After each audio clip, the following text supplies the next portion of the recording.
Good afternoon. Welcome to the regularly scheduled meeting of the Economic Development and Regulatory Services Committee for today, which is February 19th. I've been joined by council members Cano, Fletcher, and Gordon, and I'm quite sure council members Ellison and Cunningham are going to join us shortly. We will start with our public hearing agenda after we move the consent agenda. So the consent agenda is items 3 through 7. They include liquor license approvals, gambling license renewals, business license operating conditions for a property at 400 First Avenue North, our pathways grant agreements, and setting a public hearing for interest in rental dwelling license or provisional licenses ordinances, which we discussed at the last council meeting. Are there any questions on items 3, 4, 5, 6, or 7 that anyone would like to bring forward? Councilmember Fletcher. Thank you, Madam Chair. Not a question, but I just wanted to thank Regulatory Services staff for working through the operating conditions for 400 First Avenue North. That's obviously a property that we're paying a lot of attention to. We really want that to be a safe and successful business where people can have a lot of fun, and I hope that these operating conditions lay the groundwork for that to happen. So appreciate the careful attention to this as that business is getting started, and we're all rooting for a positive outcome there. Thanks.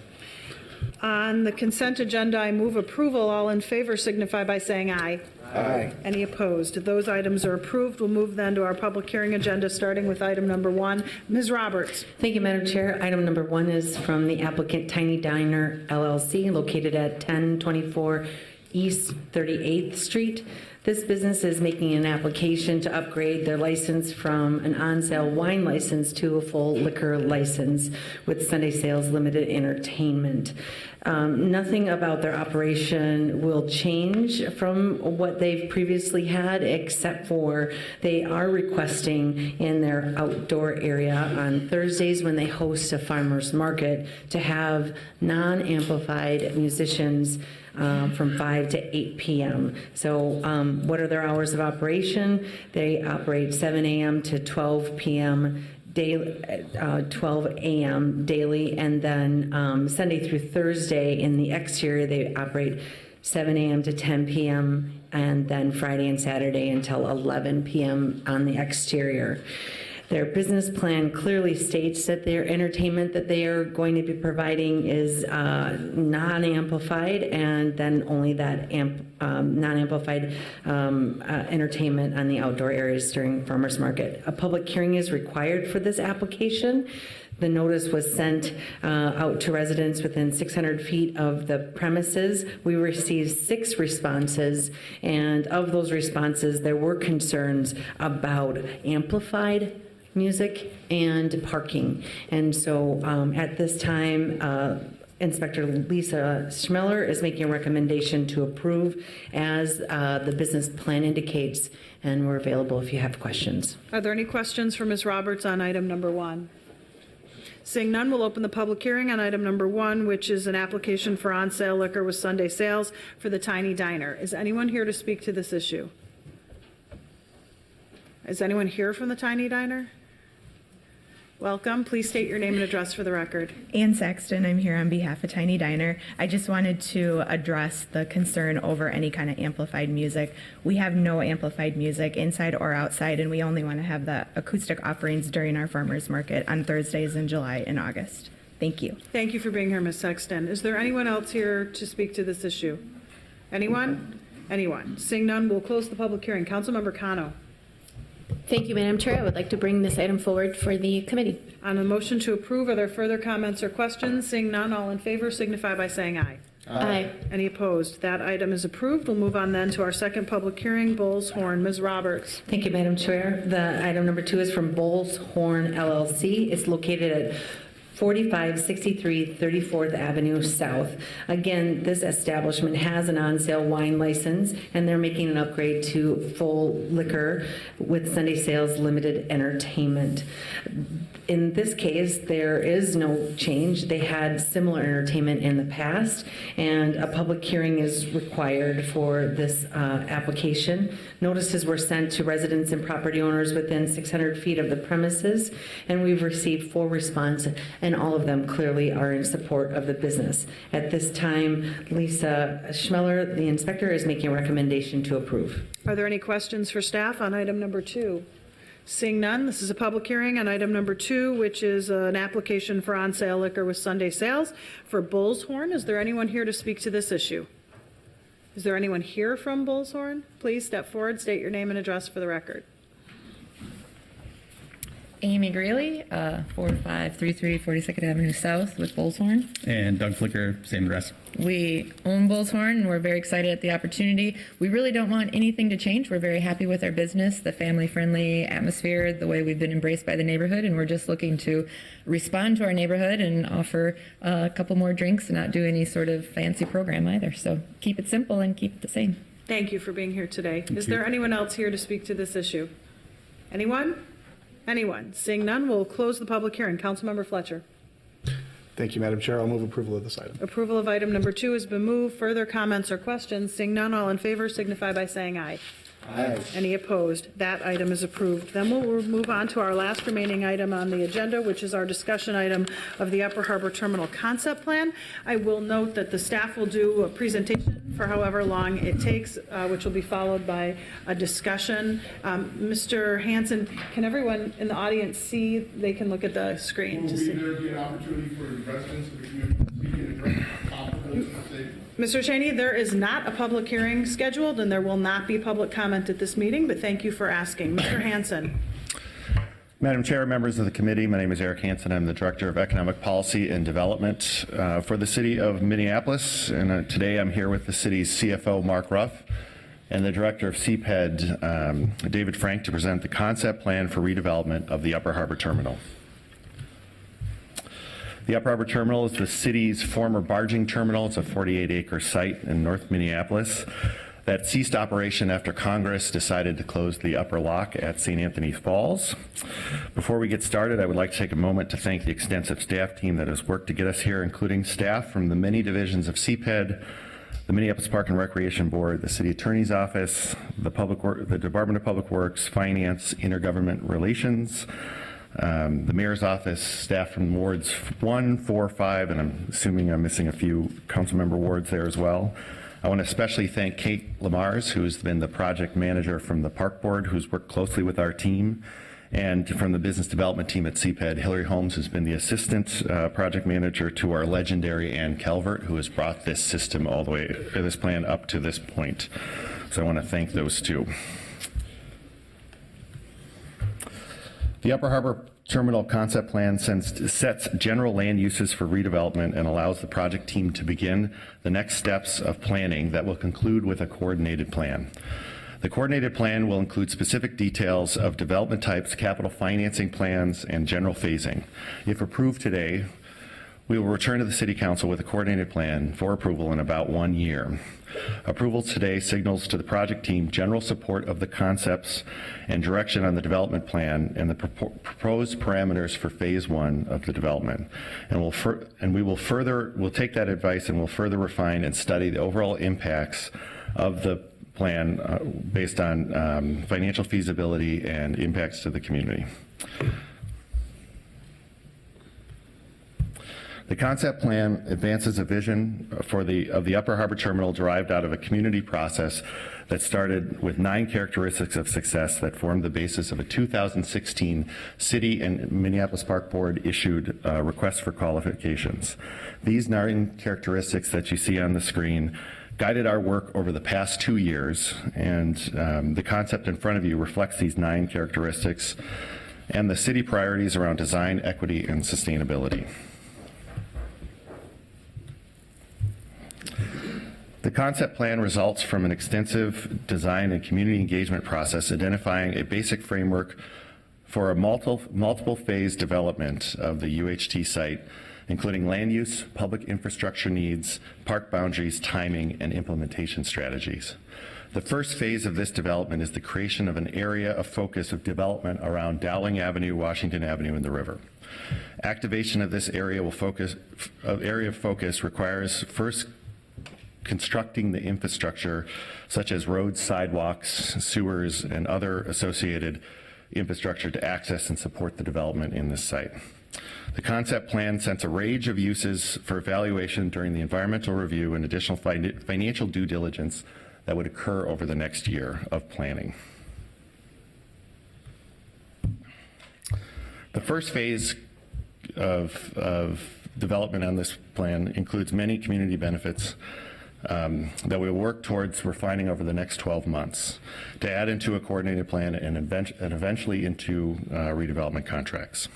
At the core of this concept plan are the people who it impacts the most, those living on the north side and in Northeast. Throughout this project, the project team has worked with the community to put a plan in front of you to improve access to the greater north side and provide development concepts that will integrate into and enhance the fabric of the community. At the base level is housing. Phase 1 of the concept plan proposes about 300 to 500 units of housing. We are mindful in this concept that construction of new housing can create rents or sale prices that exceed the prices that are in the general community, including the McKinley neighborhood today. We are sensitive also that the median incomes in the Camden community and the near north communities are lower than both the city median income and that of the region. These incomes have dropped over time, and the renter population in these communities have risen. There are fears of displacement that this development could indirectly cause to the existing families in the areas surrounding the Upper Harbor Terminal. To address this gap in what is affordable in the neighborhood and what people can afford, the first phase the housing in the first phase will set 40% of the units aside for affordable housing. But the definition of what is considered affordable can sometimes be out of reach for the families that are currently living on the north side. So we will work with the project team and the community to find ways to further subsidize units so that the rents are comparable to what we see for families in the area. Next, parks. The defining characteristic of this site is the 1 mile of river shore on the Mississippi River. At the heart of this plan is the realization of planning efforts that date back more than 20 years to access the riverbank on both the north and the northeast side from the city limits down to the central riverfront. The concept plan sets aside 19.5 acres of land, including the entire 1 mile of riverfront, for parks, trails, and access to the water. The plan anticipates that the city will deed the land to the Minneapolis Park Board at no cost in lieu of park dedication fees.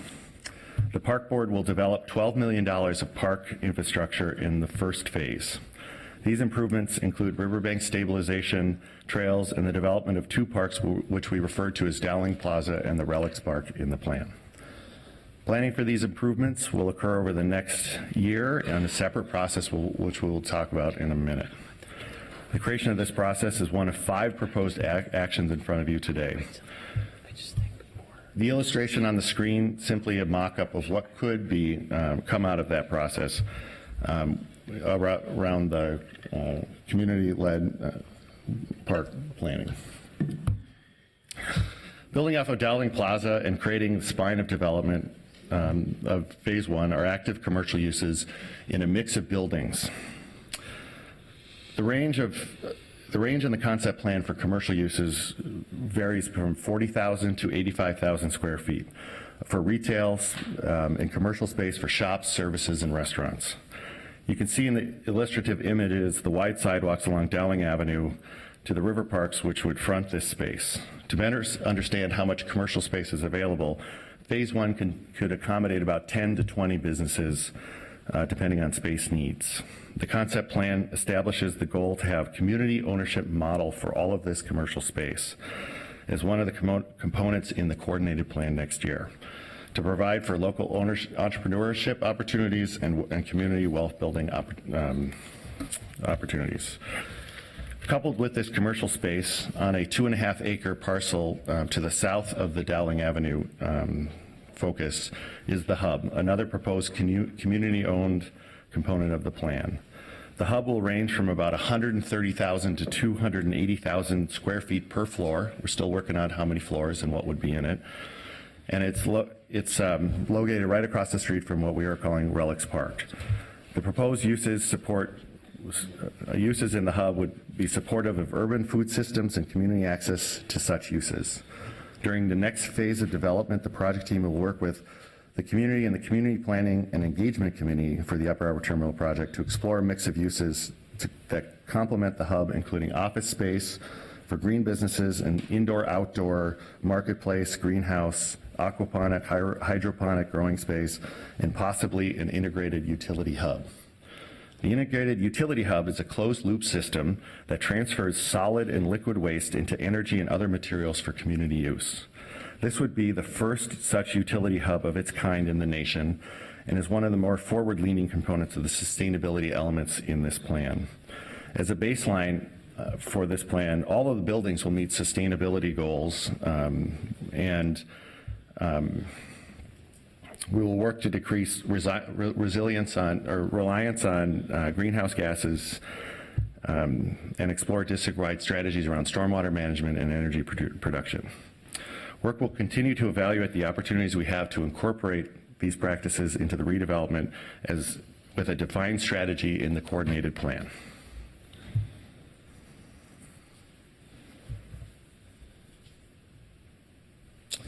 Complementing the above uses, complementing and above the active first floor are hospitality and office uses, you can see on the screen in the red circles. The concept plan does not fully define these components in order to allow for flexibility in the upcoming planning phase. Financial feasibility of these components depend on the project team's capacity to propose developments that attract and support from lenders and investors. In the case of the office project, securing a tenant or multiple tenants will be an important step for moving the process forward. Concurrently, additional work will commence on what type of hospitality uses will work in phase one. These include an evaluation of many such uses, such as a community banquet center, a hostel, or a hotel that both serve the community and have a sound financial plan. The development team commits to owning the hospitality use and commits to a local hiring preference for those jobs in the hospitality use. The hospitality industry is one of the industries that have been working together through the Hennepin Workforce Leadership Council to identify and create career tracks. So we're hopeful that those jobs like this are also in other uses on the site, including the hub, in the office, and future phases of the project.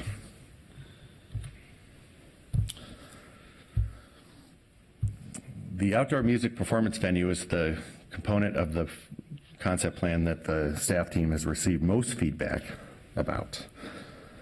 This use provides a destination facility requested in the original request for qualifications.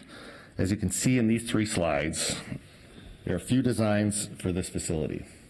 We have a simple landform, we have an elevated slope concept, and we have a gantry design.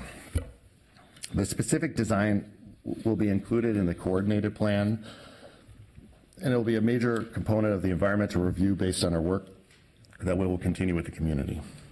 These draft concepts estimated costs around $26 to $49 million. And one action before you is to authorize staff to request initial planning funds from the state legislature in the amount of $2 million if there is a bonding bill yet this year.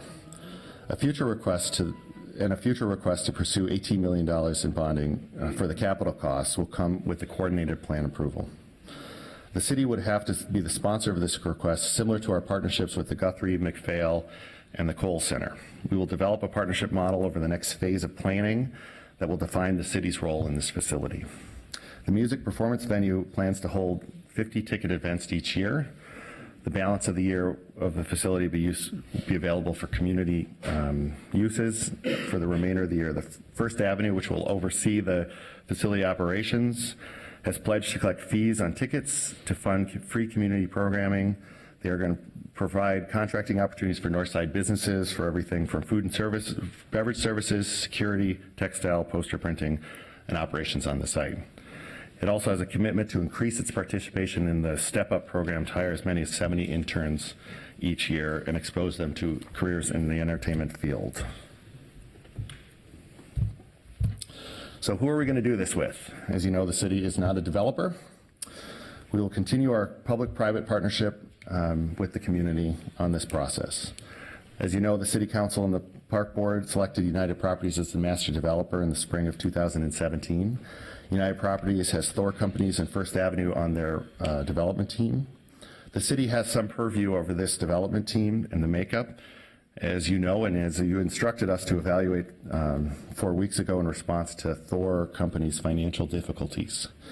We are ready to report that we understand that they're restructuring the businesses under the Thor Company's brand, and that Ravi Norman, who has been a project leader from the start of this project, will control the iteration that will be the development partner of the project and will continue to work with United Properties.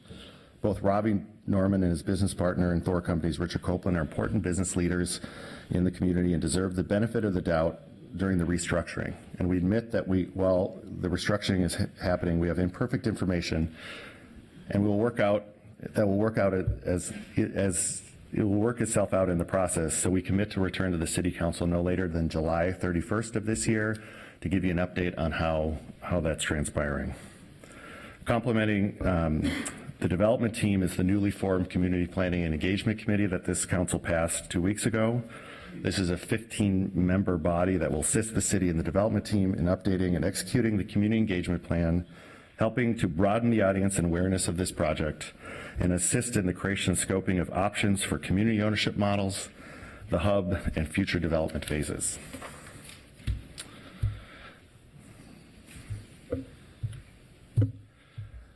The plan for the balance of the land that is not in phase one is wide open. The Community Planning Engagement Committee will work with the city and the development team to determine the additional public improvements and development concepts for inclusion in the coordinated plan. The application process to serve on this committee will begin after the passage of the concept plan, and if it all goes well, we'll have that committee in place no later than May of this year. While David Frank will go over the next steps later in this presentation, I want to draw your attention to one of the actions in front of you that separates the city and the park board processes to come to the coordinated plan and then through into implementation. The staff of the park board and the city have worked collectively on the production of the concept plan, and given the amount of work that we will need to complete and the elements in front of the city and in front of the park board, we found it most efficient to separate that path. And the diagram on the screen will show how the city team will proceed to develop the coordinated plan and the redevelopment contract for the private components, and the park board will proceed with the public improvements to the park in their planning process. We will continue to coordinate with the park board and give updates as we do on all of this to you when it is timely. And now I'd like to turn the presentation over to Mark Ruff, the city's CFO, who will go over the Phase 1 infrastructure plan. Mark. Mr. Ruff, thank you. Madam Chair, members of the committee, Mark Ruff, the city's Chief Financial Officer. Our staff in Development Finance, Mark Winkelhag, Matthew Hendricks have been involved in this project as well. I'm here to give an update about what city resources we anticipate that will be necessary to provide the infrastructure for the private development to happen. And when we talk about infrastructure, it is largely outlined in the purple line. So I'm going to talk about costs that are within the city's right-of-way and other associated overarching costs that will make the private redevelopment happen. Specifically, the estimates that we have in front of us today are both city costs and park board costs. What's in front of you right now is only the city costs. The park board has another $12 million of costs. Again, the city and the park board were awarded a state bonding grant, and those dollars will be available for the infrastructure cost. The breakdown between the grant proceeds is $9 million for the city, that's on the right-hand side of state bond funds, and $6 million for the park board. So park board, and with that grant comes a match requirement. So that's how we get to $12 million for park improvements, is $6 million from the state, $6 million from local sources. The city has a $9 million match, but our costs are more than that $9 million match. So the costs that we do anticipate would be Dowling Avenue improvements and the First Avenue Parkway. I want to emphasize that Dowling Avenue improvements do not include major work to the bridge over 94. We anticipate that the state would be responsible for that. We do have basic sewer and water utilities and then stormwater costs, which are a very important component. So that's how we get to the $18 million of bond eligible costs and the match that is attributable to that. In addition to that, we have other costs. We have site clearance costs or demolition. We also have the relocation of the Excel power line. Important to emphasize that this relocation number is preliminary. It would not be burying the power lines. It would still be relocated to be above ground, but in some of the earlier slides, you saw the red dotted line that has the power line going right through the middle of the developable property and the park property, and so that's the reason for actually relocating it. So the overall costs of the public infrastructure from the city, again, within the right-of-way, $25 million. So we see a shortfall here, or a gap that's listed, of just under $12 million. Again, preliminary numbers, this is to give you a sense of where the project is at. The city does have funds available for major redevelopment projects. And Upper Harbor Terminal has been anticipated to need some gap financing. This is not a surprise to us that we have this level of need. And so the city does have available redevelopment dollars that could cover these costs if the council chooses to utilize those funds for those costs. There are other costs the other costs that will be. Mr. Ruff, please pause. Mr. Davis, please sit down. I'm not going to ask you again. Please sit down, Mr. Davis. Thank you. Mr. Davis, please sit down. This is a public hearing. It is not a public hearing, Mr. Davis. It's not going to be a public hearing. Mr. Davis, I'm not going to argue with you. I'm going to ask the, okay, that's very good. Mr. Ruff, thank you. It does go one side or so. This is a presentation from our paid professional staff to the city council. That is the process. I didn't see that in the concept plan. Mr. Ruff, please continue. And Mr. Davis, if you don't want to sit quietly, we'll just ask the building to ask you to stand in the hall and watch on TV. Mr. Ruff. Thank you, Madam Chair. The dollars, as I said, we thought at the time of approval of the concept plan was for the council to be aware just of where we're at and our best estimates right now. These gap dollars could come down by virtue of offset of costs if we are successful with legislation to allow for a new tax increment financing district upon negotiation of exact land sale proceeds, or this gap could go up if we have additional costs that are associated with some of these estimates. But that was the only intent of this part of the presentation, was to give the council a sense of what generally we are committed to financially with this step in the process. As Mr. Hansen outlined earlier, there is nothing that you are actually committing to until you sign a contract with the development team. I will also say that we certainly have talked with Councilmember Cunningham about other dollars that would potentially be made available for some neighborhood costs, and that is not included in this budget, but certainly anticipated and would be brought back to you at the appropriate time of approval of the project. Thank you for that report. Mr. Frank. Thank you, Madam Chair, committee members, council members, mayor.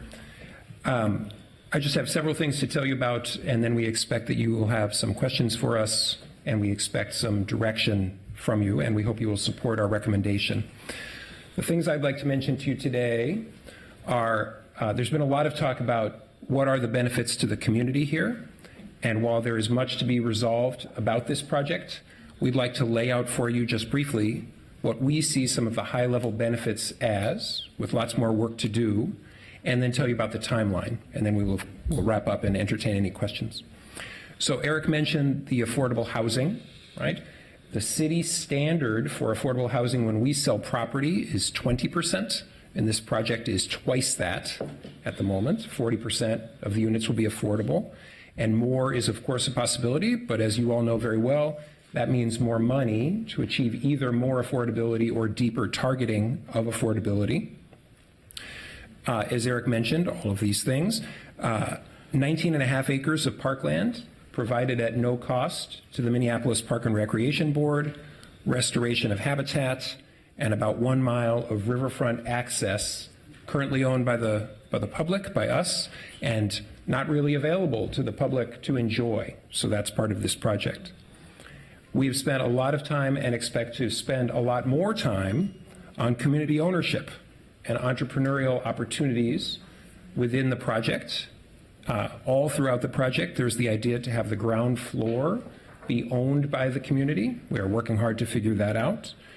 There's the hub concept, which we are working hard to refine. And as Eric mentioned, there's procurement and job recruitment, targeted hiring to be done within hopefully the construction project and hopefully also the development project. You're having a public hearing. Mr. Davis? Public to participate, and I leave because I won't participate in the fraud that you're perpetrating on the public. Thank you for being here, Mr. Davis. Mr. Frank, Keep it up on behalf of the people. Mr. Frank, would you please continue? Thank you, Madam Chair. Stealing public land for private Mr. Davis? fraud. Thank you, Madam Chair. At the outdoor music venue, some of the benefits it's worth mentioning are fees on the tickets sold to fund free community programming, contracting priority for north side businesses for food and beverages service, security, textile and poster printing, as Eric mentioned, and operation of on-site markets, a youth advisory committee for career training, as many as 70 additional step-up interns to be provided, as well as the green lawn spaces available during the rest of the year when there's not those 50 anticipated ticketed events. And as to sustainability, LEED or WELL certification for all the buildings is something that we are exploring, district stormwater management strategies, restorative or closed-loop utility systems, such as in an integrated utility hub, and exploration of an advanced energy plan. So it's worth saying, and landing for you hard, right? We believe this is the city's top development priority, and we expect to get as many benefits here for the public on your behalf, on the city's behalf, as we can. So I've named the ones that are top of mind at the moment. Those are not the only ones that we expect to see in the final outcome. The first bullet point said addressing racial equity. Sir, I'm going to ask you to leave if you are not able to sit. Sir, I'm asking you to leave if you cannot contain yourself in this public forum. Are you going to say anything Sir, about equity that was on your comment? I'm asking you now to leave. Why does a project of this scope and magnitude not have a public hearing at this point? Yeah.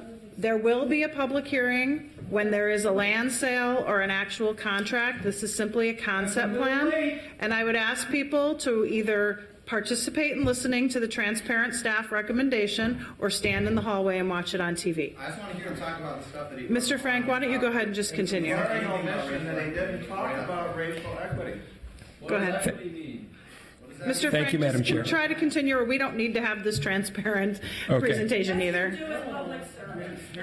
Madam Chair, we'll spend the next year or so, prior to March of 2020, coming up with a coordinated plan that will involve the extensive community engagement that we are planning, and we expect to hear additional input from you all about that, and coming up with a coordinated plan that will involve terms for the initial land transaction with the Park and Recreation Board and the development team.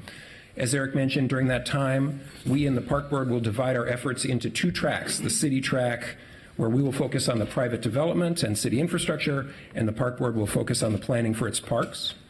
We will establish the Community Planning and Engagement Committee that we've spoken about with you in the past. We will complete the environmental review for the project, or the AUAR, the Alternative Urban Area-Wide Review, to evaluate the environmental impacts of the proposed development. As Eric mentioned, we will be back by the end of the second quarter, by July 31st, with an update on the development team structure, and we will continue to refine the concept and produce the coordinated plan together with our community partners, the Community Planning and Engagement Committee, and the development team, to include refined design of infrastructure, honed development objectives, and identification of additional approvals that we will need to seek from the City Council, and of course the terms for sale and redevelopment of the parcels on the site.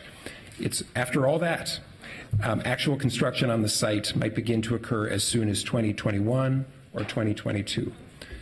Our recommendation in front of you now is to approve the concept plan and the other associated actions and allow us to continue to work with our development partners, with the community, and with all of you to advance this project. Thank you very much. Thank you for your testimony, Mr. Frank. I'll note we've been joined by Council President Lisa Bender, Council Member Kevin Wright, Council Member Abdi Warsami, and the Mayor. I'm going to call on those on the panel who have questions. Councilmember Gordon. Thank you. I have a few questions just about what we're actually deciding today. I'm wondering if the concept plan includes a commitment to where the streets are actually located, or if there's flexibility in terms of street location. Mr. Frank. Thank you, Madam Chair, Councilmember Gordon. The spirit of the concept plan is general direction, right? So no engineering has yet taken place by our colleagues in Public Works. We have to finish identifying all of the costs, which depend on the location. So I will say the engineering has not yet occurred, but the general placement, this is the thinking, subject to identifying issues that we are not yet aware of. General thinking, I like that. Is it also are we approving the locations of the buildings, particularly the hospitality? So this won't necessarily surprise my colleagues. I have a little bit of a concern about how close the buildings are going to the river, and that there's buildings between the parkway and the river. So just want to, since it's a concept and there might be some flexibility, using my position as a council member to share some of those thoughts. Are we also then approving the location of the buildings, especially the theater and the hospitality element that's closest to the river? Madam Chair, Councilmember Gordon, it is a concept plan, and we are asking your approval of the project in concept. So it provides general direction that you are supportive of what you see today, subject to refinements, as you might suggest or direct. And based on presuming your approval today, the team would proceed in this general direction, together with community stakeholders and the development team and the designers, to refine the concept. But yes, we would expect largely where you see the buildings today. And refining the concept could include pushing them further away from the river. So I like that. I also wanted to, if that's what the community if that's what happens, right? It could. That's not necessarily what it will be, but. And I'm also curious. Well, I was kind of interested. We talk about a mile of river that we get access to, and just. I don't need the actual footage now, but I was wondering what's the minimum footage of river that we get, because, you know, supposedly on Cedar Lake, we also have that shoreline, and if you're over there, you can see that it doesn't feel that way much. Madam Chair, Councilmember Gordon, if I might respond to that. So we don't mean for that to be conceptual in nature. So we own, if anybody has the exact number, they can tell me now. Let's say we own exactly 1 mile of riverfront. All of that will be owned by the park board after we complete this transfer, and therefore all of it will be accessible to the public. It might have a wall, it might have some steps, but all of the frontage of the riverfront will be owned by the park board. And I guess one of the things I was thinking, and we could further develop and refine, is how many actual feet of frontage from the water's edge up the hill or up the bank could be there, because it'll make a big difference if it's 2 feet. And I really don't know how much we consider public along that Cedar Lake there, that little stretch, but it looks like everybody's backyard. I'm sure some of us have seen that. So anyway, that's, I guess, what I'm referring to. Yes. Then I just have a couple other questions. One has to do with the theater. If there's actually bonding money that goes towards the theater, even if it's just planning money, the $2 million we're maybe taking action on, will that mean the theater can't be privately owned, or what's the plan for that? Madam Chair, Councilmember Gordon, I know there are some attorneys around who will tell me if I get this not exactly right. As Eric mentioned, the expected structure, should you agree to that piece of the staff recommendation today, and should your IGR, the council's IGR committee, and then the full council approve the bonding priorities, and when the city seeks this pre-design and design bonding, and if we get it, all those things, then we are expecting a structure similar to McPhail, the Cole Center, the Guthrie, I believe the Walker parking structure, where the city is the landowner, and then the land is subject to a long-term lease with the nonprofit which operates it. Thank you much. My last question, and maybe it's too hard to answer now because you indicated we were exploring what this actually means, but several times we talked about community-owned, and I guess it's hard to know what community actually means and what community, so what does that mean roughly? And if we don't know yet, that's okay too. Madam Chair, Councilmember Gordon, the short version is we don't know yet, but we have heard very clearly from stakeholders in the community as well as from council members, and on our own team, there's a real interest in this, in trying to figure it out. So we don't know, but this is one of the things we are at the top of our list to explore, presuming that the concept plan passes today. Thank you, and thanks for letting me ask my questions. I appreciate that. Councilmember Cano. Thank you, Madam Chair. Thank you to all the community members and staff that are here today to discuss this issue. I think it's very important that folks be engaged with local government. And I do appreciate the nod that this gives to co-governance, which is one of the issues that many of us ran on. So I have a couple of questions here on the discussion item number 8 here. My first question is regarding item number 4, which reads, directing staff to include in the 2019 state legislative agenda and policy positions a request for $2 million in pre-design and design funding for the proposed outdoor music performance venue with a priority ranking of number 2. So it's my understanding that typically the city of Minneapolis goes through a process of ranking projects that we will then take to the state capitol to lobby for this very, very competitive pool of resources known as the bonding money or money that they can give us to do projects that we want to do. So I'm just curious, what's the current ranking now? What's item number 1, number 2, and number 3 so that we can know what this project is going to bump off or bump down? Madam Chair, Councilmember Cano, we've suggested, as you consider this piece of the approval, in consultation with our IGR, Intergovernmental Relations colleagues, that this piece of bonding, if there is a bonding bill in 2019, would be number 2. I believe I understand that let's say you say yes to this and this passes today, that through IGR in the near future will come the ranking of the projects, including a number 1 and a number 3 and potentially others, with this one as number 2 that you'll have already seen. That was the IGR team's recommendation for how to accomplish, knowing, having spoken to many of you, what your priorities were and not wanting to prejudge that this would be the top priority, but in the spirit of transparency. I'm sounding a little confusing here. I'm not remembering as I stand here and wanting to say definitively what number 1 is or what number 3 is. And I think it's worth saying if the council's will is to have this as a different priority, then when it comes through IGR, you could adjust it. So just to respond to that a little bit, I used to sit on the IGR committee. I don't anymore. So in my first term as a council member, those lists didn't change very much from year to year. In fact, some of those infrastructure projects are there for anywhere from 5 to 10 years. And it's things like covering the reconstruction costs of crumbling bridges. And, for example, in my ward, I think we got resources to put a new fence on the Pioneer and Soldier Cemetery. So I don't know if anyone from IGR can speak to this now, but, those lists are usually preset year to year, and they change very little. So I'm just wondering if there's any insight as to what that current list looks like and what's the trade-off? Councilmember Cano, my understanding is the number 1 item on our list, and it's been the number 1 item for a good number of years, is our stormwater system and the resources to make sure we can maintain the relining and resurfacing of our stormwater system. I don't believe the other projects on the list are actually development projects. As you had suggested, they're almost all infrastructure type projects. Councilmember Gordon, would you like to share that, please?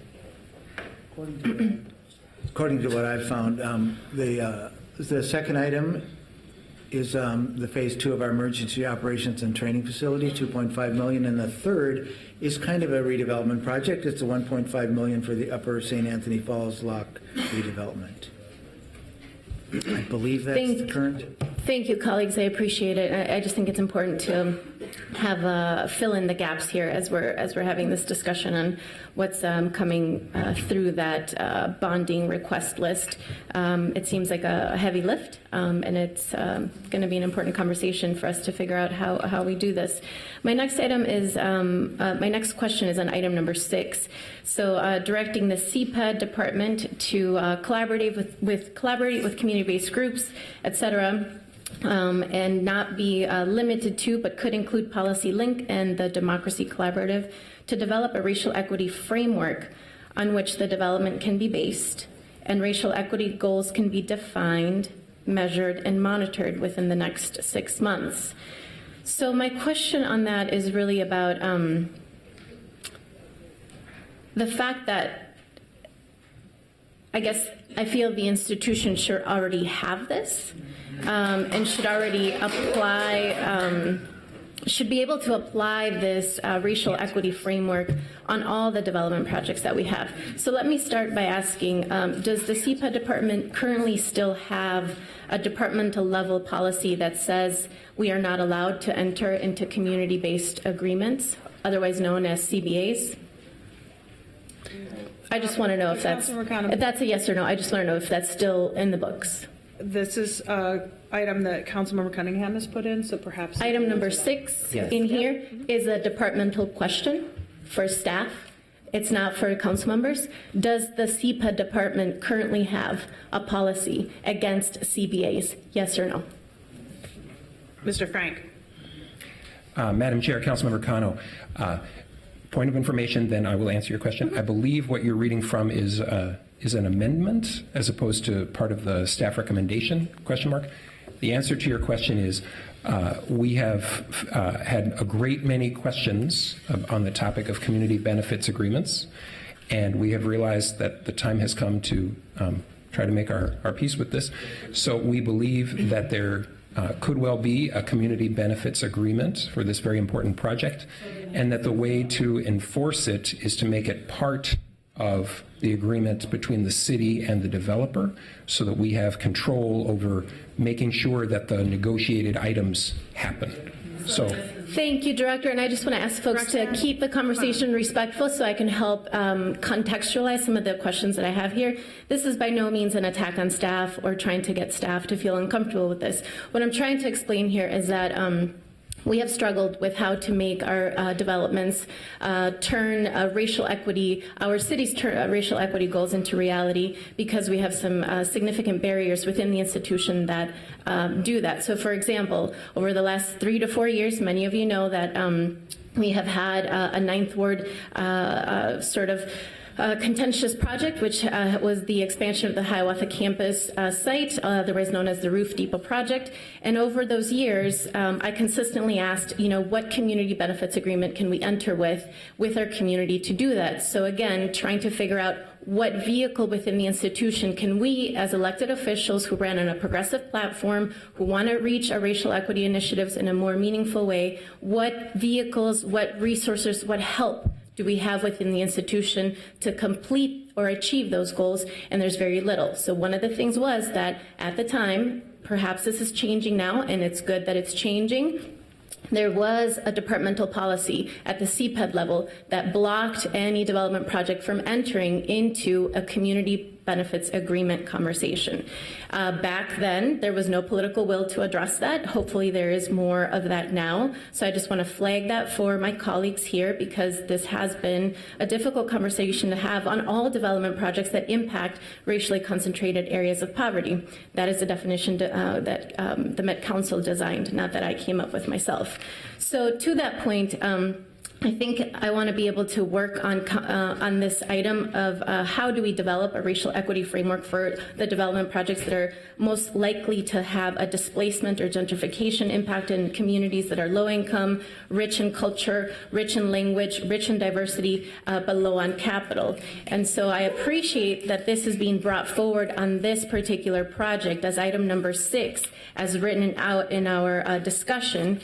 I do want to say that while this is great for this project, we're really missing perhaps the bigger mark here, which is how do we change the entire system and codify the work that we do to make sure that all of the development projects that we take on have this baked into them and not having it be something that's one-off, which is kind of what it feels like. Because, hey, I love this language and I would love to see this be a part of the expansion of the Hiawatha campus site, but it feels like we each kind of get divided into like what are the developments project happening in our ward, and like how do we each fight for resources for them, and how do we each fight for attention for them, and now CPED's going to be all attention in Upper Harbor, and then there's going to be no attention on Southside. And so I just want to call out the fact that we should be able to work on this more comprehensively and in a unified manner, to be able to have the enterprise respond in a consistent, predictable, and transparent way on how we align racial equity initiatives within this. And then my other question is around the Upper Harbor Terminal Community Planning Engagement Committee.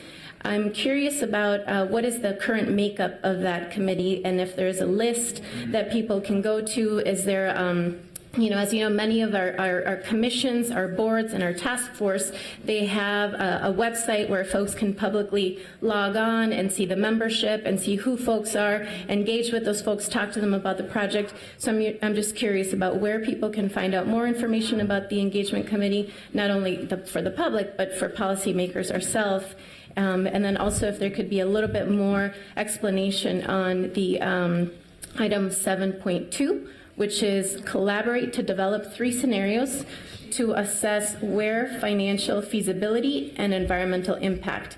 So I'm having a little bit of trouble understanding what that sentence means, and I would just love to understand the intent of 7.2, and that's either for staff or if there's somebody else that wrote that, would love to hear what we're assessing there.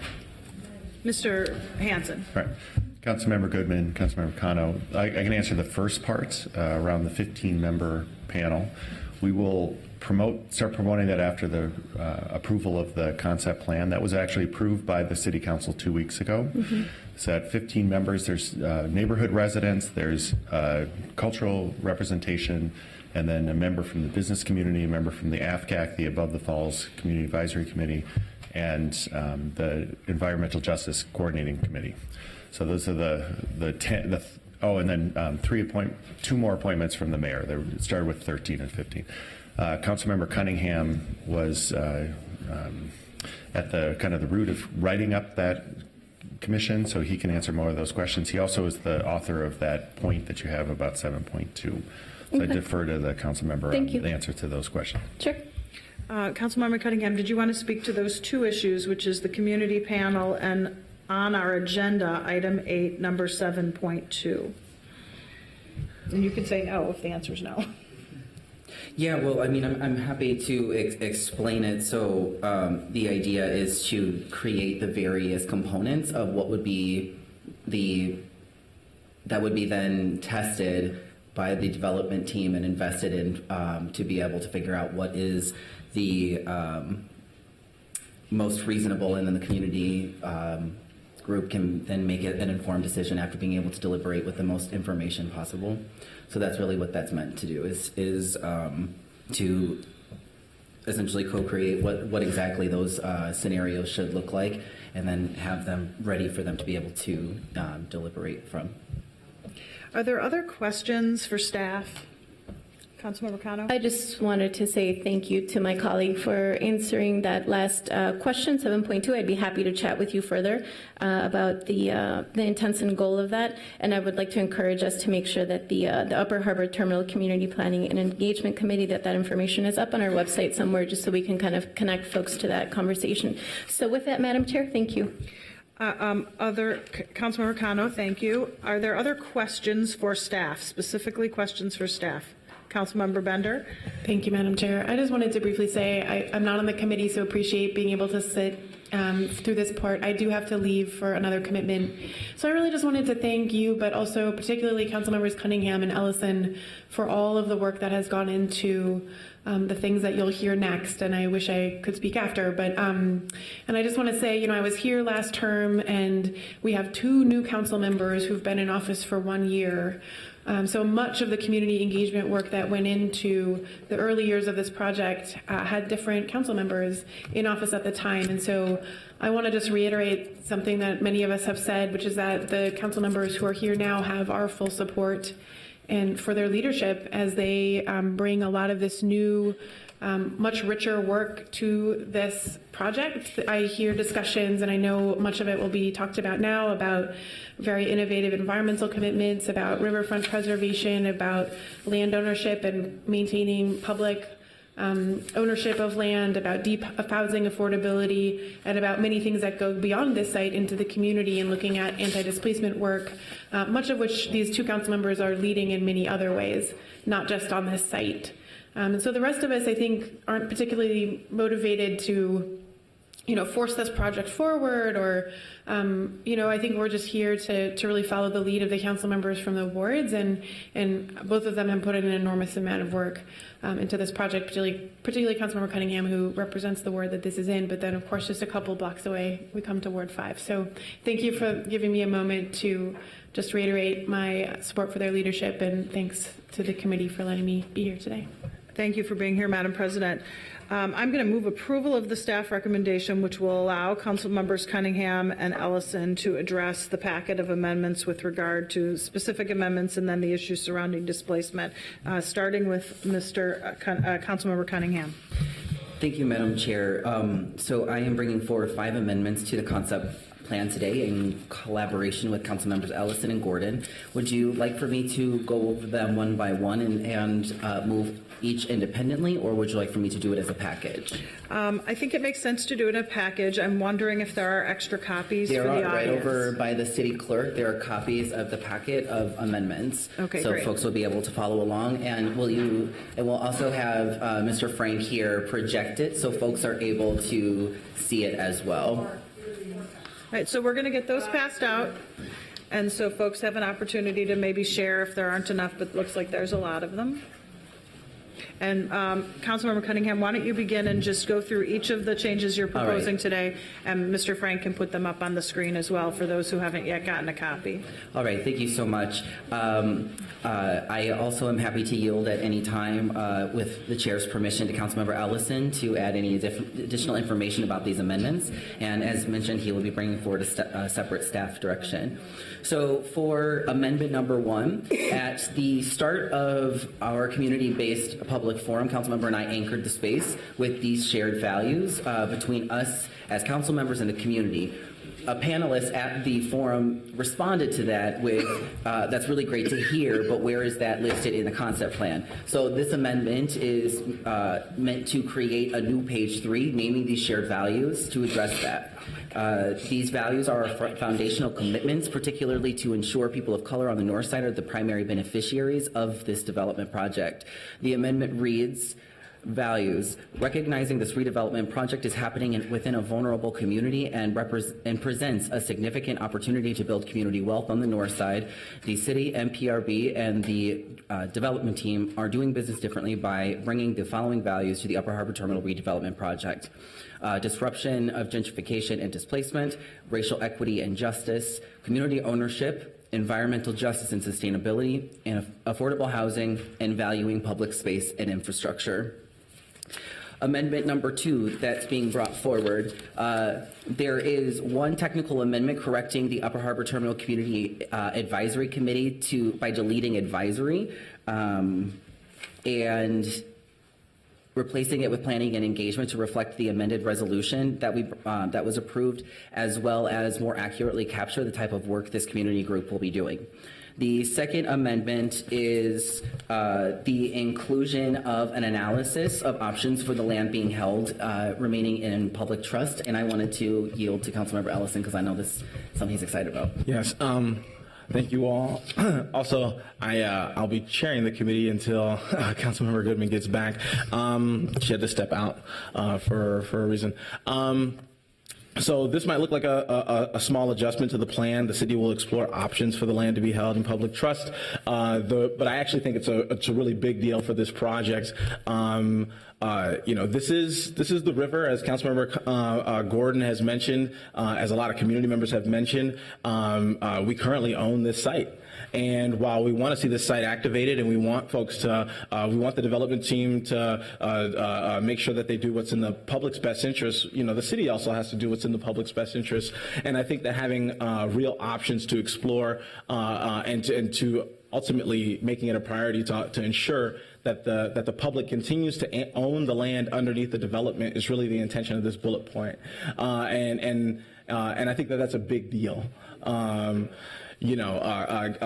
forbid that one of these buildings slides into the river. We don't want to see that parcel then all of a sudden privately owned and out of the public's hands. And so this amendment is really to get at making sure that we can still have amenities on the river while making sure that we're committing ourselves and maintaining our responsibility to the public. So thank you. All right, thank you, Councilmember Ellison. So then amendment number 3, there are several changes within it, which is the community benefits section.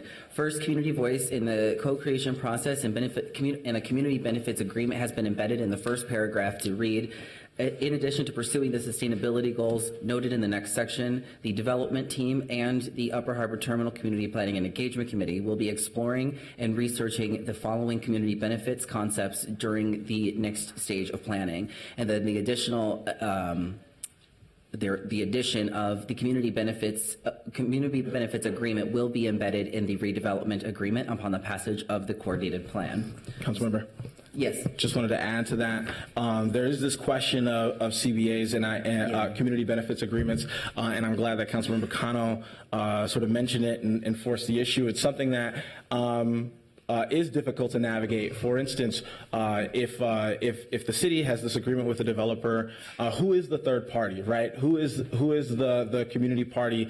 And the reason I think that is incredibly important is for 2 reasons. One is because we know that it's difficult for community organizations, whether it's a nonprofit or a neighborhood group, to stand firmly and say, hey, we are the representative of the community. Furthermore, I think that, let's say, and I'm not making any comment about any particular developer, but let's say the developer decided to break the contract of the community benefits agreement. Who would be the entity to litigate, right? And would that entity have enough backing, enough support, enough money, for instance, to make sure that to hold the developer accountable if in the instance that, and I'm speaking hypothetically here, that they broke a community benefits agreement. The city certainly would have that framework to force that kind of accountability, and so that's really the language here. Although, to Councilmember Cano's point, if there is a real desire to have a CBA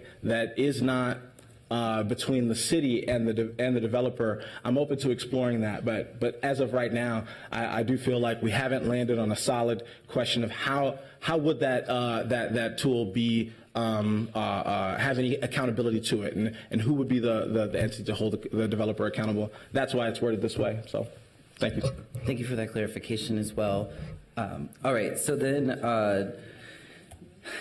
under the outdoor music performance venue section of the community benefits section, an additional item has been added to read a potential partnership with Minneapolis Public Schools to promote music education and programming opportunities. Also, I have been actively working with the city's CFO to figure out a way to leverage this development to create an ongoing fund to be able to invest in anti-displacement strategies and subsidizing the first floor businesses so that they can remain affordable to entrepreneurs, Northside entrepreneurs. This change is meant to reflect this change reads, additionally, the city will explore pathways for long-term funding of displacement mitigation strategies and offsetting costs for first floor commercial spaces. I'm excited about the progress that we've had in these discussions, and that we are going to be able to figure out a way to make sure that that there aren't just recommendations about strategies folks would like to see, but there's actually funding behind that to be able to make them, to help them come to fruition. The housing component section has some significant changes to ensure we are aligned with the Minneapolis Promise Zone goal of promoting stable housing, as well as innovative housing strategies and deeper affordability. It reads, in addition to providing additional new market rate housing opportunities to community residents, the Phase 1 housing component will provide units affordable at 30 to 60% of the area median income. This is in alignment with the Minneapolis Promise Zone goal of promoting stable housing. Innovative housing strategies such as intergenerational multifamily housing will be taken into consideration by the development team and the Upper Harbor Terminal Community Planning and Engagement Committee. Then we have struck out the goal, struck out the next sentence, followed by, if sufficient affordable housing funding resources are available, the goal is for 40% of the units to be affordable, at least 60% AMI, and secure vouchers and additional funding for deeply affordable units at 30%. And then in parentheses, it explains that that is $28,000 for a family of four as of 2018, which is below the average annual household income in both the Camden and near North communities. Partnerships with Minneapolis Public Housing Authority and or housing nonprofit organizations will be explored. Let's see, where am I here? I apologize, give me 1 second to flip to item number 4. Is that right? Oh, you missed it. No, I'm sorry, I missed some things. All right.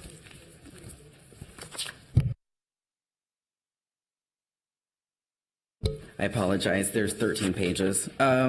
So the hospitality component that has been struck originally, so what has been struck is the development team will retain ownership of the hospitality component and thus be able to work with the management company. So that has been struck, and what has been put into its place is community input will inform the types of hospitality uses preferred and the size of the general design of the building, including how the designs of the river and Dowling Plaza sides relate to the adjacent park space. The hospitality element should seek to include but not be limited to a community center, banquet hall, hostel, and or some form of permanent housing. Then for amendment number 4, let me see what that is. So the change is under outdoor music performance venue. In the second paragraph, what has been struck is from the first sentence. Community input will help shape the details of the design of the facility and community programming, and is struck but will not be the deciding factor in whether or not there is a venue. Then it says community input can also inform the size and scale if it is within a 7,000 to 10,000 person capacity. Council approval will be needed if the scale of the proposed outdoor music venue, performance venue, drops below 7,000 capacity or exceeds 10,000 capacity based on the recommendations of the Upper Harbor Terminal Community Planning and Engagement Committee. Under the hub, there has been changes for it to now read the uses to be uses to be explored may include office space for a local innovative food and green businesses. I will just add real quickly that I had originally wanted to propose putting a legal cannabis business incubator, but I couldn't put that in the concept plan, so I just wanted you to know. But I couldn't put it in there. So, and then adding the sentence of in alignment with the Minneapolis Promise Zone goal to build an inclusive economy, this hub is meant to create green jobs and careers with livable wages and expand Northside entrepreneurship. Under next steps with the community engagement, this is where we are able to get a little bit more teeth onto what exactly the work will look like for the community engagement planning and engagement committee. So first, the group will review the concept plan and make any recommendations for improvements on it within the first 60 days after the first convening of that committee. And so the recommendations will then be, we're going to do a deep dive into it. This is what's missing. This is what we don't like. This is what we want to look more into. And then that is going to be taken then moving forward to the coordinated plan, because that's really where the meat of it is. Then second, as Councilmember Connell brought up, the development team, the city, the parks, and then the committee, we're all going to work together to develop what those 3 scenarios that are going to be run through for financial feasibility and environmental impact. So that's going to be able to help folks get a lot of deep information about what are the trade-offs in comparison to community impacts. And so like if we know that this is going to cause this, is that a decision that we are willing to make? And so that is the sort of deep deliberations that this group will be working on.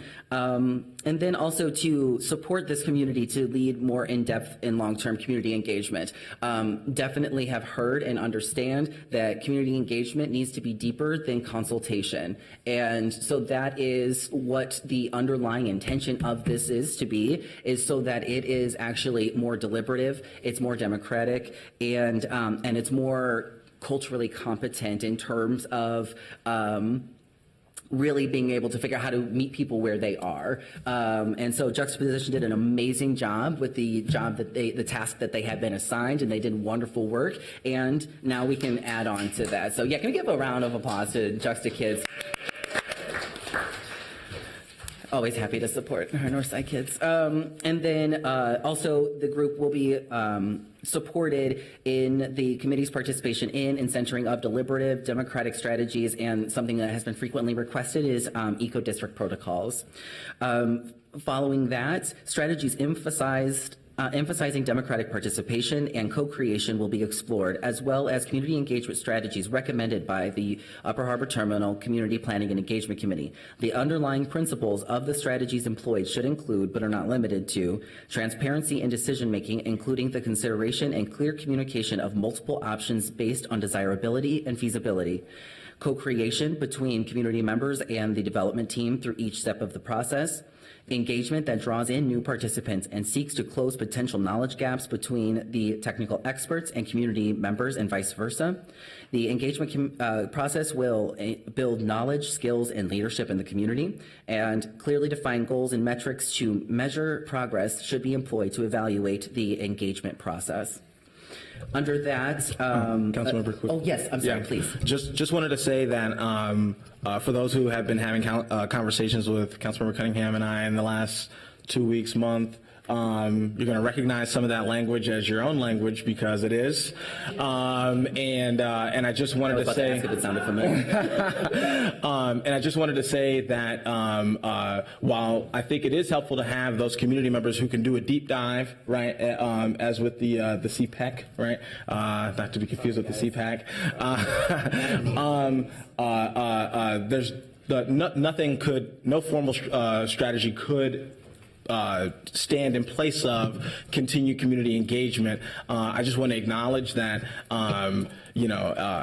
as we stepped into these roles and inherited this project, I think that, infusing this project from here forward and making sure that that we don't sort of miss the mark. I want to say that everybody involved in this project worked really hard, I think, to make sure that community engagement happened. But I do think through my conversations with community members and community stakeholders that we somehow missed the mark, right? And so making sure that these principles are embedded in that our governing philosophy as the new council members in Wards 4 and Wards 5 are embedded to make sure that this group gets that community voices in this process get broader and deeper is really important. Just wanted to name that. Thank you. Broader, deeper, and more powerful, if I may add that too.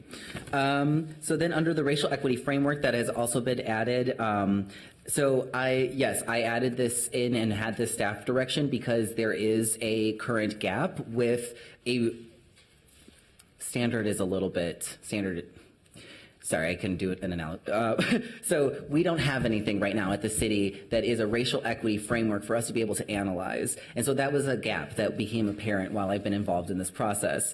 And so to be able to address that, the goal is to be able to create a racial equity framework, not just specifically for this, but for us to be able to set a model for the rest of the city. And that's going to be created in collaboration with, and these are just examples of organizations that folks have recommended. But the idea is for us to be able to actually have a clear framework so that we can then measure whether or not we are having the racial equity impacts that we are committing to on page 3 with those values.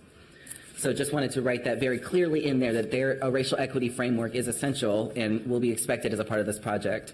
Additionally, we just crossed out other because we had addressed that in other areas. All right.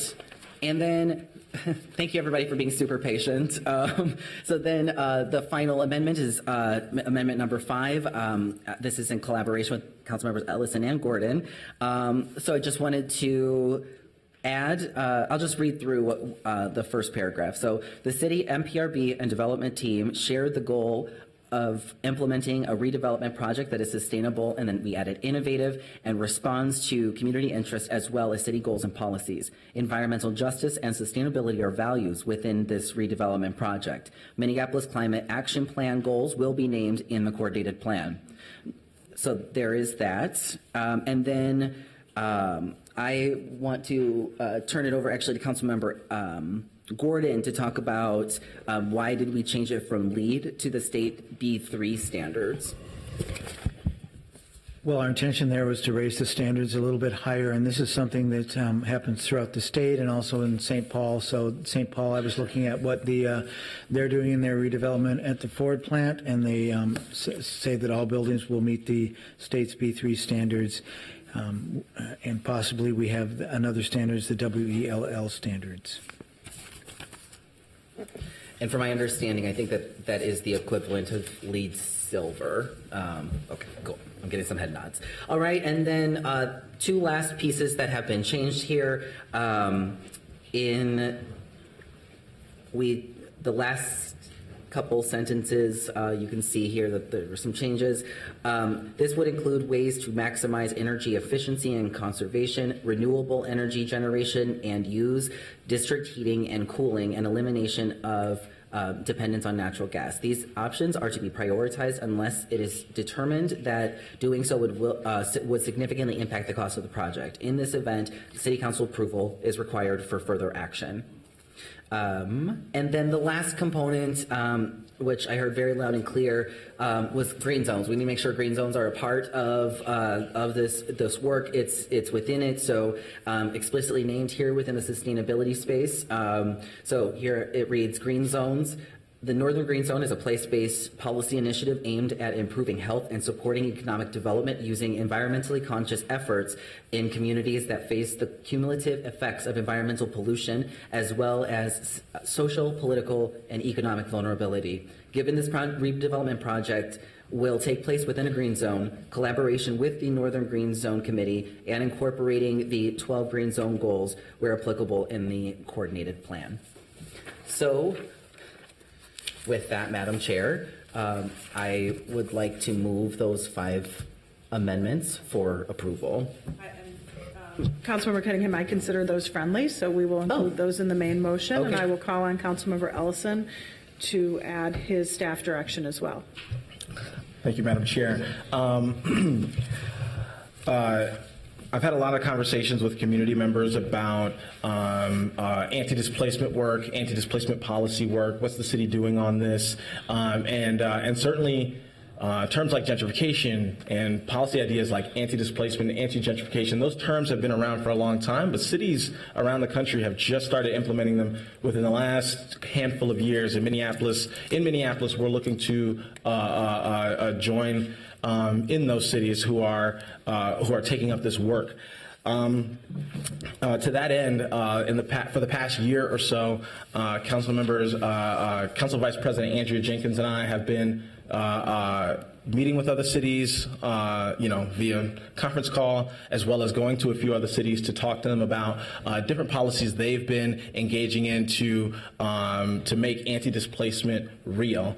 And I want to say that on the downside, those places have been, places like Austin and Portland and San Francisco. The good thing is that they're doing them. The downside is that they started implementing these policies at a time where they had reached a critical point with displacement. And while we are headed towards that point, we have not yet reached that same critical point that cities like Portland and San Francisco and Austin got to. So I think pushing forward and getting serious about anti-displacement policies now could put us in a better position. And so I have a staff direction to that really solidifies the work that Andrew Jenkins and I, along with city staff and community members, Hope Community and the Alliance for Metro Stability, have been working on, and start to dig deep on how to make that policy research real here at the city. So community planning and economic development staff is directed to report back to the Economic Development and Regulatory Services Committee in the second quarter of 2019 with recommendations as follows. Staff will recommend how to build on the work of the Anti-Displacement Policy Network using the Upper Harbor Terminal project as a pilot. Since April 2018, the City of Minneapolis, together with St. Paul, has been part of the Anti-Displacement Policy Network, which is hosted by PolicyLink and includes 10 peer cities from across the country. Cities have shared best practices and strategies for preventing displacement and improving housing security for low-income people, indigenous people, marginalized, LGBTQ people, and people of color. The Minneapolis-St. Paul team consists of policymakers, city staff, and representatives from community-based organizations.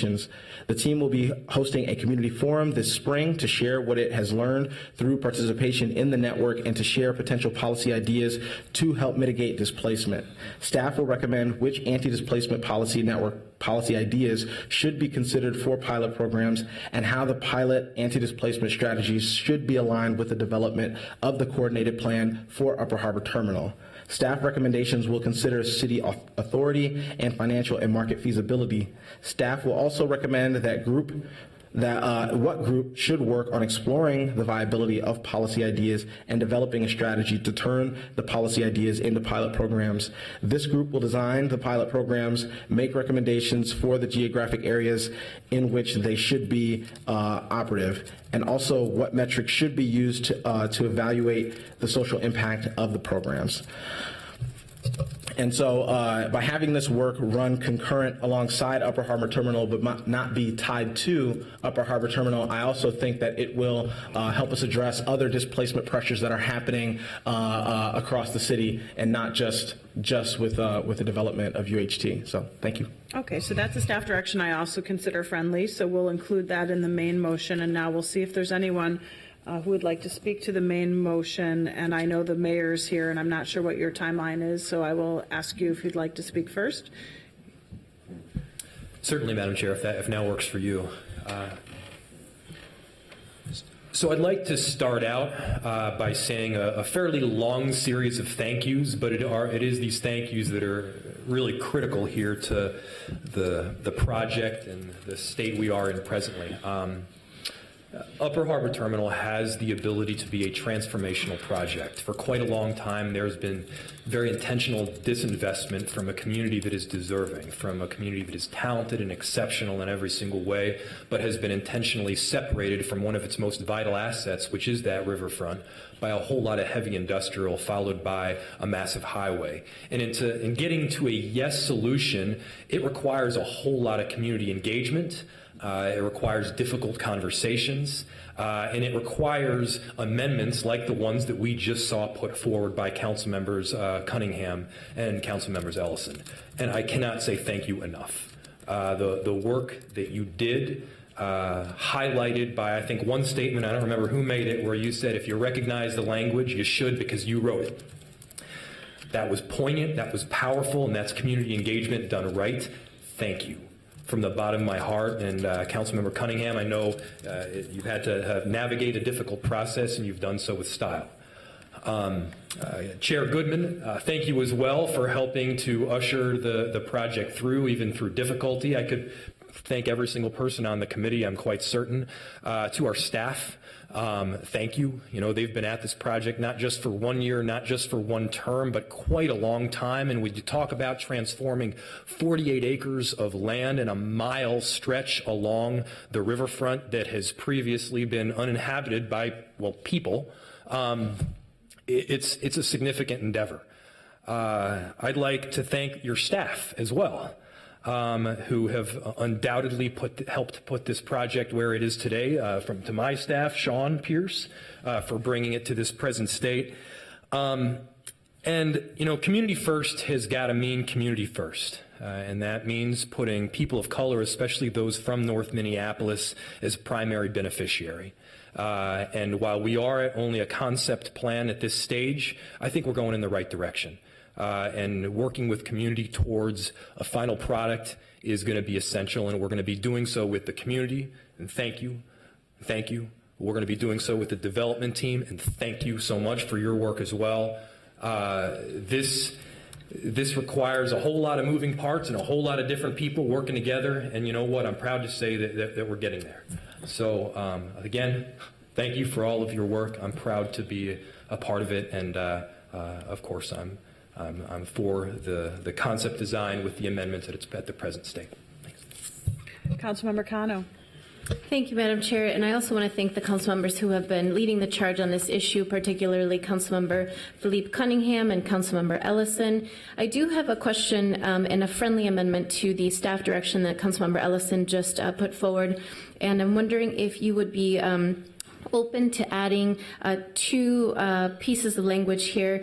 The part where it says staff will recommend how to build on the work of the anti-displacement policy network using both the Upper Harbor Terminal project as well as the northern and southern green zones as a pilot, as well as lower in the same paragraph adding the terms immigrant families after LGBTQ people and before people of color. I'm definitely open to absolutely with the Second Amendment. The First Amendment, the network, I've sort of vetted UHT with the network, and I haven't vetted the green zones with the network. I'm sure they'd be open, but I would feel a little bad signing them up for work that they have. Oh, all right, cool. Then I'm open to the amendment as long as can we have you jotted that down so I can have that in writing. Yep, I have a pencil up here. Yep, it's just saying using the Upper Harbor Terminal and the northern and southern green zone projects, and I can type it up to you and send it to you right now. Okay, awesome. If you could just send that to staff, that would be great. Yeah, the clerk. Yeah. Awesome. Thank you. I'm open to those. Thank you. Councilmember Reich, did you want to say something? Sure. You're so quiet down there. This would be a good time. Thank you, Madam Chair, and thanks for indulging. I'm not on this committee, but I have been on the steering committee for some time, and I think we've got a framework here where we can really move from concept to plan in a very meaningful way, in a very value-driven way. And I'll give one example. You know, we referenced the integrated utility hub as a concept. Well, as a concept, it's kind of cool, kind of neat for people who like infrastructure and the possibility to create, good water quality and good energy efficiency. But to connect that to the economic development goals in concept, but to do it as a plan and then hopefully a reality, that's where we take these nuts and boltsy elements of our infrastructure, our property, and turn it into value, not indirect value, but direct value. Because inexpensive water and inexpensive electricity hooked up to the economic development ideas that have come from community through urban ag, et cetera, guess what they need? Water and electricity. Well, it's our water, our electricity, if this plan is done right. And I know the departments who are involved in some of the nutsy boltsy stuff, not the stuff that makes the Star Tribune headlines, they're committed to infusing the values that you have generated with your leadership here. Those values can become their guiding principles as well. And it's great because they're engineers, they're smart people, and they bring a lot of resources to the table, our resources. So I'm very committed to that work. We'll continue as a steering committee, as a colleague to my northern colleagues, but also to make sure that the unsexy stuff of infrastructure is front and center in terms of meeting economic and community development goals. So, thanks. Councilmember Fletcher. Thank you, Chair Goodman. I just want to echo the comments of Council President Bender and the mayor in thanking Councilmember Cunningham and Councilmember Ellison for really doing a tremendous amount of work on this. This is a lot of change to a concept plan, and reading the room, I can see that there are some people who are really happy with these changes. I can see that there are some people who will still not view this as a victory, to see it voted. But I think it's really important that people know your voices were heard, and there's a lot of change here that's very responsive to what the feedback we've all been getting. There's a lot to feel very good about, and I'm excited to see it move forward under both of your leadership. I think I've really appreciated being able to rely on your work and your good instincts for community engagement as we move this project forward. So thank you. Okay, and we'll give the last word to the Vice Chair of this committee, Councilmember Ellison. You didn't have your thing up. That's because I was being patient. Go first. Sure. So you can still get the phone. All right, thank you. I just wanted to take a moment because sometimes I get too in the work. So I just want to take a moment to take a step back and to address my community that's here today. Folks have had a lot of concerns about the concept plan, and I just want to say again that I have heard your concerns, and they are justified. There has not been a long history of seeing positive investment actually from an institution like the city or developers to really see that being invested in our community without some underlying motive. And this is a trust building process as well as a systems changing process, because as we're changing things within the system, it's like we have to be changing processes, and that's we ultimately want the same thing. And I just ask for folks to stay energized and remain engaged and participate in the process as we move towards the coordinated plan, because that's where we actually get into the details, operationalize equity, and get the work done. So I just don't want folks to walk out when it comes to the concept plan and say, well, dang, I just missed my whole opportunity. That's actually just the beginning. And the concept plan approval is just the beginning of our journey together, and I look forward to co-creating together. Councilmember Ellison. Thank you, Madam Chair. I also wanted to thank Councilmember Cunningham. I know that there were points in this entire process that were incredibly frustrating for both of us, right? And getting to this point where we have a plan where community voices are centered, I think was both of our intention, and I think we met that intention. And I want to thank you for your leadership and your patience with me. Anybody who knows me knows that I can be a little bit difficult. I also want to, both thank community members who have spoken with me in the last couple of days, and I also want to kind of offer a soft apology to community members. I know when I first got in office, Upper Harbour Terminal was not something that was on my radar, and so I just sort of was like, hey, I've got enough to deal with in my ward. Ward 5 is a hard ward to govern, and it's a hard ward to make sure that your people are heard and to make sure that I'm representing my ward well. And slowly, community members started to say, no, like you're accountable for what happens at this site as well, and you need to be collaborating with Philippe about what goes on at this site. And slowly but surely, I started to say, you know what, people are right about that. And so I want to thank folks, not only my colleague who was extremely patient with me, but my constituents who were extremely patient as I got to this stage. And there are a lot of amendments. These are really healthy amendments. These are great amendments, powerful amendments, I think, that are going to shape this plan. I want to thank the development team for,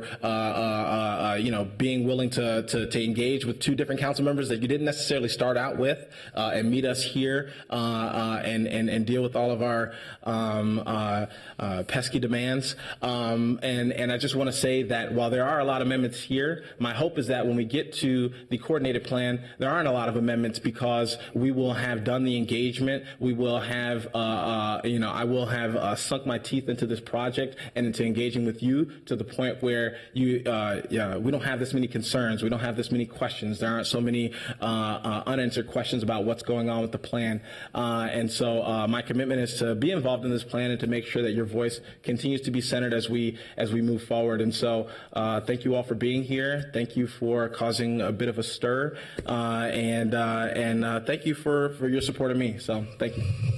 So the motion is, the main motion along with Councilmember Cunningham's amendments, Councilmember Ellison's staff direction is amended by Councilmember Kano. That's what's in front of us. I'm pretty clear the clerk understands that. On the motion to approve, all in favor signify by saying aye. Aye. Any opposed? That item is approved. Seeing no further business before us, we stand adjourned.